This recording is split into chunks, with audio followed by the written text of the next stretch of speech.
रजीम बिस्मिल्लाहिर्रहमानिर्रहीम। शुरू करती हूँ अल्लाह के नाम से जो नहायत मेहरबान और करम करने वाला है।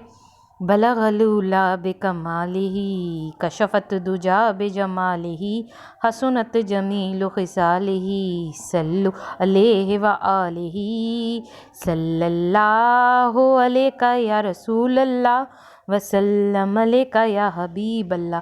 पढ़िए, आप लोग भी पढ़िए, सल्लल्लाहु अलैका या रसूलल्लाह वसल्लम अलैका या हबीबल्लाह। सल्लल्लाहु अलैहि वसल्लम, सल्लल्लाहु अलैहि वसल्लम। अस्सलामु अलैकुम वरहमतुल्लाहि वबरकातुहू। दुरूद शरीफ वजीफ़ा ऑनलाइन चैनल के मोअज़्ज़िज़ हाज़िर नाज़रीन, आज कोई अमल और वजीफ़ा लेकर नहीं आई, बहुत ही नॉलेज की वीडियो लेकर आई हूँ जिससे आपकी नॉलेज में इजाफा होगा, बहुत मालूमात मिलेगी आपको पता है मैं वजीफ़े भी लेकर आती हूँ, नॉलेज की वीडियो भी लेकर आती हूँ।